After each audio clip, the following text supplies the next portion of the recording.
معزز سامعین امی قدر، مرزا ثانی جیسے لوگ مرزا اول کذاب کے روحانی افکاری فکری جانشین ہوتے ہیں.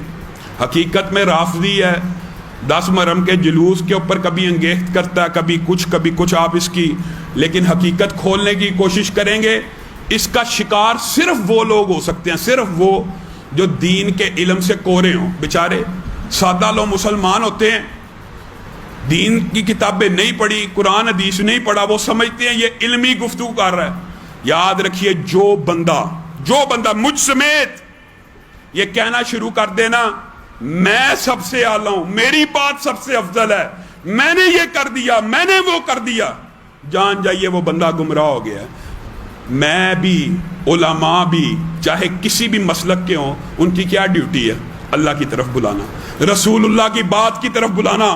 جب تک کوئی عالم اس بات کے اوپر قائم رہے کہ اللہ کی مان لو، رسول اللہ کی مان لو، خود پڑھو، دیکھو، تحقیق کرو، سمجھو وہ راستے کے اوپر سیدھا ہے. جب کہنا شروع کر دینا میری مان لو، میں نے یہ کر دیا، اور حدیث کے من گھڑت ترجمے، جھوٹ، مبالغہ اپنی طرف سے، استادوں سے پڑھا نہیں، مدارس میں بیٹھا نہیں، تو جو مرضی ترجمہ کرے. یہی حال ہے آج معاشرے کے اندر.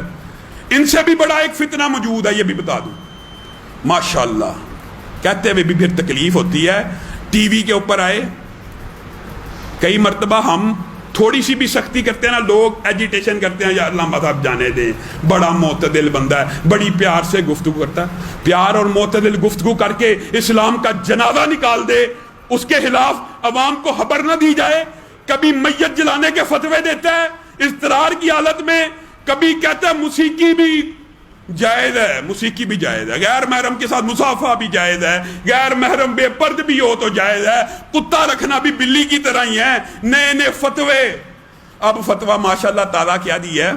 تازہ بتازہ. آن لائن نماز کا اہتمام ایوان صدر سے کرایا جائے. اللہ تعالیٰ نے نیٹ کی فیسیلٹی دی ہے، ساری قوم ایوان صدر کے پیچھے نماز پڑھ لے. فتویٰ بھی کوئی بندہ عقل اور منطق سے دے. جھوٹ نہیں میں بول رہا، ویڈیو میرے پیج کے اوپر بھی موجود ہے، ذمہ دار ہوں جو بات کہہ رہا ہوں. اور اس نے بھی یہی کہا، میں نے تو متعدد مرتبہ کہا ہے کہ آن لائن نماز شروع کر دیں، لوگ موت سے بھی بچ جائیں، نماز بھی قائم ہو جائے. عقل اور منطق سے پیدل آدمی. پہلی بات یہ ہے، تیرے اس فتوے پہ عمل کرنے کے لیے ہر بندے کے پاس اینڈرائیڈ موبائل ضروری ہے. دوسری بات یہ ہے، ہر بندے کے پاس ٹی وی ہونا ضروری ہے. تیسری بات، اس نیٹ پیکج کا معطل نہ ہونا ضروری ہے. بندہ رکوع میں گیا، نیٹ پیکج ختم ہو گیا، سجدے میں گیا، نیٹ پیکج ختم. یا کوئی عقل کی بات کرو، کوئی منطق کی بات کرو، کوئی ہوش کی ناخن لو.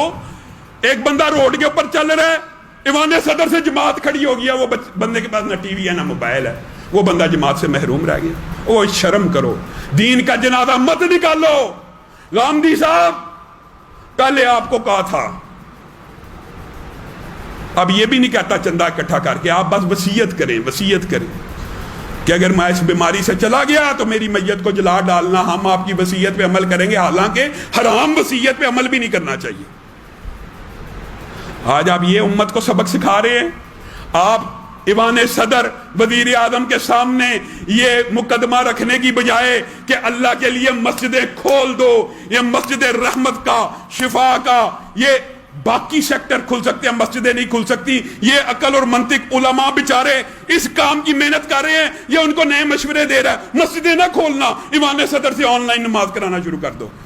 اب تو خطرہ محسوس ہوتا ہے کئی مرتبہ آن لائن عمرہ نہ آ جائے، آن لائن حج نہ آ جائے.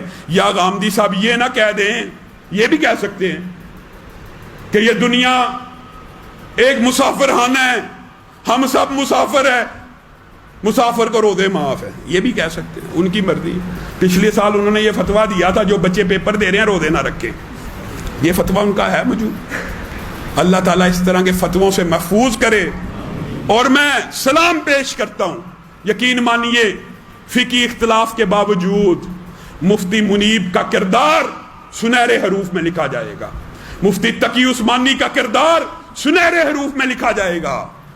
حافظ محمد سلفی صاحب بھی شامل ہیں، اہل حدیث بھی شامل ہیں.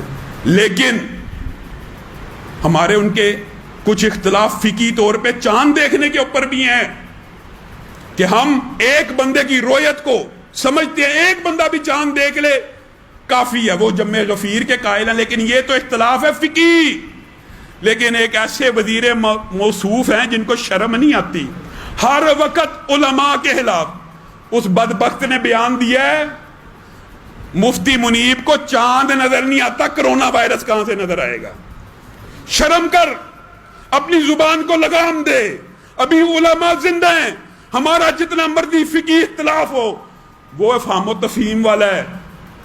مفتی منیب صاحب سے بھی درخواست ہے پوپلزئی کو کمیٹی میں شامل کریں، مکران کی ساحلی پٹی اور بلوچستان میں اجلاس بلایا کریں جہاں پہ سب سے پہلے پاکستان، ہمارا اختلاف مطالعہ کا ہے، ایک علمی نوعیت کا اختلاف ہے کہ آپ ادھر اجلاس کیا کیجئے جہاں سب سے پہلے چاند نکلتا ہے۔ اس اختلاف کی آڑ لے کے یہ مفتی فواد چودھری صاحب نے ہر وقت اس کو کرونا وائرس بھی نظر نہیں آتا، اس کو چاند بھی نظر نہیں آتا، اس کو صرف مولوی نظر آتا، چاروں طرف مولوی، ہر چیز کا ذمہ دار اس نے مولوی کو سمجھا ہوا۔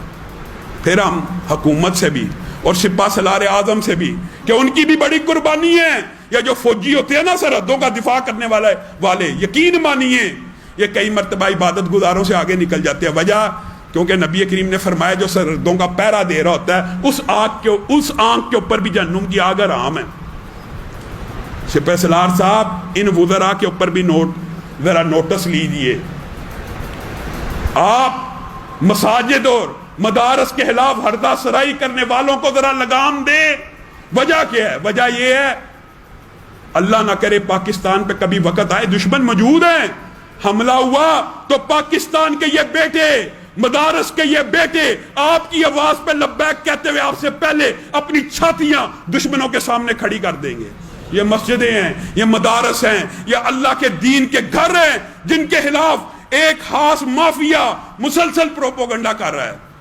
اور اگر سپہ سالار اعظم خصوصی شفقت کریں یہ لوگ بھاگ جائیں گے، اور اللہ کے فضل و کرم سے یہ مفتی فواد چودھری جیسے لوگ ساری زندگی بھی کوشش کرتے رہیں مسجدیں بند نہیں ہوں گی، مدرسے بند نہیں ہوں گے۔ جس طرح یہ نظریاتی سرحدوں کے محافظ ہمارے فوجی بھائی ہیں، جغرافیائی سرحدوں کے محافظ ہمارے فوجی بھائی ہیں، اسی طرح یہ مساجد اور مدارس اسلام کی نظریاتی سرحدوں کے محافظ ہیں۔ اللہ تعالیٰ ان کو آباد رکھے۔ انشاءاللہ رمضان آ رہا ہے، وبا کو پہلے ہی بھاگ چکی ہے، مزید رحمت آنے والی ہے۔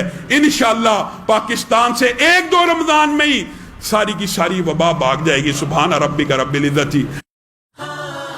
قم للصلاة إذا المؤذن كبارا أقبل لربك مسرعا متطهرا دع عنك ما